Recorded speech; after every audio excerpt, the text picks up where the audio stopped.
안녕들 하십니까? 역시 수도암에 있을 때 아주 깊은 감명을 받았고 나도 참 기도를 열심히 했습니다. 그러다가 어느 날은 오후 저녁 예불을 마치고 밤새도록 기도를 하고 그 이튿날 4시까지 내가 기도를 해본 적이 있어요. 참, 그때 힘은 들어도, 그렇게 할 수 있을 때가 참, 이 세상에 태어난 보람도 있고, 참, 머리 깎기를 잘했다. 그런 생각이 들 수 있는 그런 시간이었죠. 그때에 명심하라고 하는 분 얘기를 지나간 시간에 언젠가 초장에 했습니다만은 김성곤 씨 쌍용그룹의 그 부인 김미희 씨의 친구라고 했죠. 그분이 마침 극락암에서 그 아라냐 있을 때 한번 만났는데 거의 또 기도하러 왔더라고요. 21일을 각성 스님이라고 하는 아주 대강백인데 그 스님 모시고 21일 기도를 하면서 경전에 이해가 안 되는 부분을 그 스님께 여쭤보면서 그 스님이 직접 기도를 집전을 하더라고요. 그 강백 스님이. 좀 여유가 있다 보니까 아마 보시도 많이 드리고 뭐 어떻게 했는지 참 굉장히 그렇게 하기가 어려운 스님인데 21일을 목탁을 직접 치면서 이 두 분이 기도를 하는 모습을 보았는데 20일 기도를 마치고 각성 스님은 가시고 그 보살은 또 기도를 또 하더라고. 그래서 점심때가 되면 이런저런 얘기를 하면서 가끔은 내가 공부하면서 어떤 것을 느꼈는지 자꾸 유도 질문을 하더라고. 그런데 뭐 나는 실제로 그런 걸 뭐 별로 느낀 것도 없고, 그런데 참 그 일반 사람들 말에 술 마시고 싶으면 술을 구원한다고 자기 얘기를 하고 싶었던가 봐요. 그래서 나는 뭐 별로 할 것도 없고 보살님 기도할 때 얘기 좀 해봐요. 이랬더니 좋다고 하면서 기다렸다는 뜻이 이해를 하는데 그 옛날에 젊을 때에 그 금강산 신계사에서 100일 금강경 독송 기도를 했답니다. 그런데 그때에 신계사 조실로 계시던 스님이 임석두 스님이라요. 돌석자 머리두자. 그 스님은 시드니에도 몇 번 다녀간 이 수안 스님의 노스님입니다. 수안 스님이 석정 스님 장자고 석정 스님의 아버지 겸매 스승이 석두 스님이라요.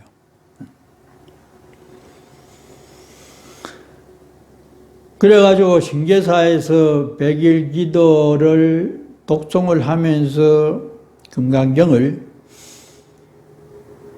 열심히 기도를 했다는데 한 80일쯤 되니까 자신이 천하이치를 다 아는 것 같고 막 완전히 도인이 된 것처럼 막 그런 상태가 되더래요. 뭐 어떤 어려운 말을 물어도 뭐 대답이 막 나올 것 같고, 뭐, 자신이 있고, 막. 그래가지고, 금강경 책을 들고 조실 스님 방에 들어가가지고, 스님, 금강경에 있는 거 무엇이라도 물어보십시오. 대답에 다 하겠습니다. 내 일 다 해마쳤습니다. 막 이런 식으로 막 당당하게 그랬대요. 그랬더니 석두 스님께서 가만히 얼굴을 쫙 한참 보더니 아무 말 없이 금강경 책을 찢어가지고 방바닥에 패대기를 치면서 겨우 그따위 얘기를 하려고 백일 기도를 하고 있느냐고 막 고함을 지르더래요. 당장 나가라고 하면 막 쫓아내버리더래요. 그래가지고 자신은 나오면서 아이고 석두 스님이 뭔가 자기만큼 공부가 부족해서 완력으로 저러는가 보다 그렇게 생각했대요. 그런데 한 3일 정도가 지나고 나니까 그런 상황이 없어져 가지고 조금 잠잠해지면서 안정이 됐는데 지금에 와서 생각을 해보니까 정말로 석두 스님이 큰 스님이었다는 것을 느낄 수가 있었다고 해요. 왜 그러냐 하면은 만일에 그 당시에 석두 스님이 자기를 인정을 하고 칭찬했더라면은 자기는 영 사람 벌 뻔했는데 그렇게 불호령을 내려서 내쫓는 바람에 자기가 왜 그랬을까 하면서 깊이 있게 생각할 수 있는 여유가 있어가지고 나중에는 아직도 부족하다는 것을 자각을 했대요. 그러면서 하는 말이 정말로 근래 자신은 큰 스님도 다 칭견했고 춘성 스님, 정강 스님, 경봉 스님 근래 뭐 그 당시에 큰 스님은 전부 다 칭견을 다 하고 강사 스님들도 내노라 하는 스님들한테 다 글도 배우고 여쭤보고 그랬대요. 그랬는데 자기 생각엔 석두 스님만큼 진실로 대선사가 없다고 하더라고. 왜 그러냐? 그 스님은 서방에 이제 대중하고 같이 정진하면서 주로 이제 포행을 이렇게 같이 섞여서 이렇게 이 경행을 하고 이 마당을 돌고 이래 했대요. 그러는데 그 스님은 젊은 수자들의 태도나 얼굴만 봐도 지금 무슨 문제가 있는지를 알아차렸대요. 그래가지고 말을 해주고 싶은 상대가 눈에 띄면은 포행을 쓱 하면서 이 약간 다른 사람 모르게 이렇게 사인을 줘가지고 방에 오도록 해서 공부를, 지도를 은밀하게 해주고 이랬대요. 그게 참 좋은 방법이 공개적으로 뭐 조실 스님하고 무슨 얘기를 나누었다 이러면은 방에서 나오면은 뭐 무슨 말 했고 대답은 어떻게 했고 어떻게 해가지고 뭐 누가 이겼느냐 뭐 한 방망이 맞았느냐 이런 식으로 그 자체가 진심으로 수행하는 사람은 자세가 아니거든요. 남이 큰 스님과 대화한 것을 듣고 말거리가 돼서 공부에 방해도 되지만은 자기 경험이 아닌 것을 남 말 듣고 지레 짐작으로 분별을 할 수 있기 때문에 선이라고 하는 것은 직접 자신이 참고해가지고 스스로가 터득하기를 바라기 때문에 그런 제3자의 말을 듣는 것을 아주 꺼리고 좋지 않게 생각을 하는데 그 스님은 정말로 그런 것을 알아서 남 모르게 대화를 나누어서 지도를 하더랍니다. 그런 것을 보면은 정말로 대선지식이었다. 그래 평을 했어요. 그런데 참 묘하게도 그 큰 스님에 대한 얘기 중에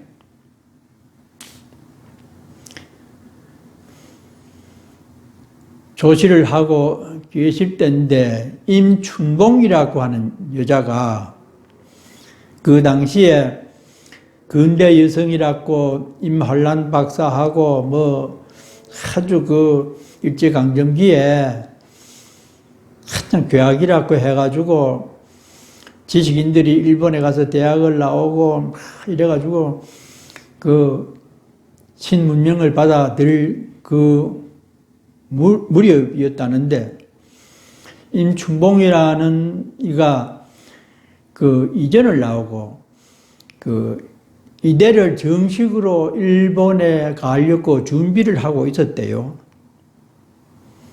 그랬는데 그 와중에 뒤를 돌봐주려고 약속을 했던 오빠가 갑자기 별세를 하는 바람에 일본 유학을 못하게 되었답니다.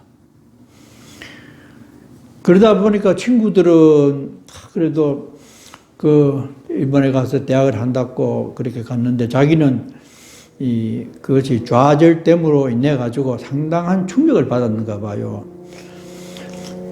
그래서 집에 있으면서 말도 잘 안 하고 밥도 잘 안 먹으면서 이렇게 고민을 하는 그런 눈치도 보이고 해가지고 그의 부모님이 그 신계사 근처의 암자에 자기 이모인지 하여튼 고모뻘 되는 어떤 친척 되는 사람이 비구니가 돼가지고 그 암자에 살고 있었대요. 그러니까 부모들이 조금 마음도 달랠 겸에 기도도 하고 네가 그쪽 가서 좀 쉬었다 오너라. 그러면서 상당히 여유가 있는 집안이었으니까 아주 귀한 엿하고 육아하고 그 당시에 뭐 제일 좋은 게 아마 부잣집에서는 육아, 엿 뭐 이런 걸 아주 정성스럽게 해가지고 아주 좋은 곳에 담아서 비단 보따리에 싸가지고 그래 그 선생님 곁에 있다가 오너라 이랬대요. 그 말을 듣고 그 춘봉이라고 하는 분이 참 시키는 대로 그래가지고 그 암자에 갔는데 마침 그때에 석두 스님이 그와 계셨대요. 비구니 절에.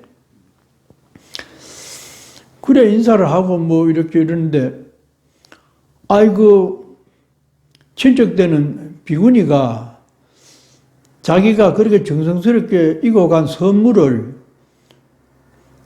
풀러보지도 않고 통째로 큰 스님 드려야 된다고 그냥 드리더래요. 그 모습을 보고 자신은 물론 그 스님도 조금 그렇긴 하지만은 아무리 큰 스님이지만은 뭐 그래도 비구니 스님 몫으로 조금이라도 몇 개 내놓고 드리든지 통째로 끌려보도 안 하고 그렇게 드릴 수가 있나? 뭐 어느 정도 뭐 큰 스님이고 뭐 산중에서 뭐 알만 얼마 알고 자신은 그 당시에 산중에 사는 성녀들을 아주 우습게 보는 그런 시각이 있었다는데 그런데다가 부모님이 보낸 그래 선물을 통째로 그냥 큰 스님 드린다 하면 드리니까 상당히 기분이 어쩌면서도 뭐 그 스님에 대한 그러면 그 스님도 아이고 펴보고 이거는 스님 자시고 나머지는 내 조금만 갖고 간다 이래야 될 텐데 주는 대로 덥석 받아가지고 그냥 갖고 가더라는 겁니다. 그런저런 상황을 보고 상당히 어쩌면서 받아가는 그 스님에게도 조금 인상이 좋지 않았대요. 그래가지고 지나는데 심심하니까 신기사 무슨 법회가 있으면 그거 가서 이제 법문도 듣고 개인적으로도 들어가서 이제 뭐 시간이 많고 하니까 대화를 나누고 이러는데 처음에는 그렇게 미웠는데 자주 만나면서 차츰차츰 석두 스님의 그 고상한 인격과 어떤 그 지혜에 대해서 이 여성이 점점 끌려 들어갑니다. 살살살살.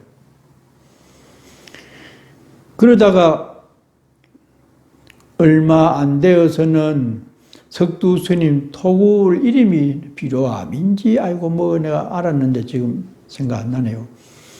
비어있는 그 토굴에 가서 혼자 지내게 되었답니다.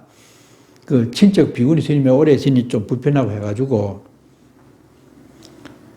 그러다가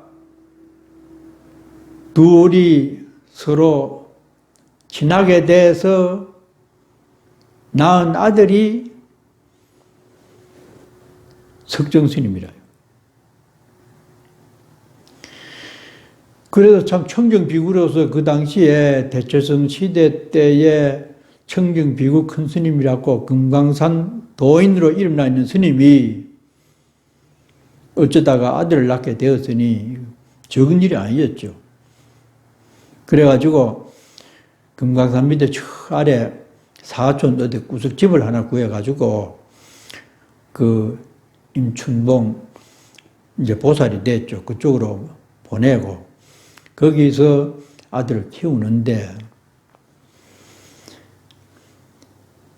이 애가 뭐 얼마나 역득하고 그림을 좋아하는지 그림 그리지 마라. 그 당시만 해도 그림 그리고 뭐 예술 같은 거 하면 밥 비를 먹는다고 타박하던 때 그림 그리지 말았고 그래 때려가지고 울면은 눈물이 흐르면은 그 방바닥에 눈물을 가지고 또 그림을 그리고 아주 그렇게 눈만 뜨면 그림을 그렸대요. 그림도 아주 잘 그리고 그래서 이제 나이 들어서 결국 그 아버지 스님을 스승으로 승려가 됐죠. 그러다가 석두 스님이 송광사로 가 있게 돼서 아들인 석정 스님이 스님도 보고 싶기도 하고 어떻게 지내지는지 궁금하기도 하고 해가지고 15살 때쯤이라고 들었는데 하여튼 저게 강우방이라고 하는 그 서울대 미술관장을 하던 그분한테 석정 스님이 얘기를 잘해서 그 화집 뒤에 보면은 지금 내가 얘기하는 내용이 잘 나옵니다. 석정 스님 그 선서화 화집에 보면은.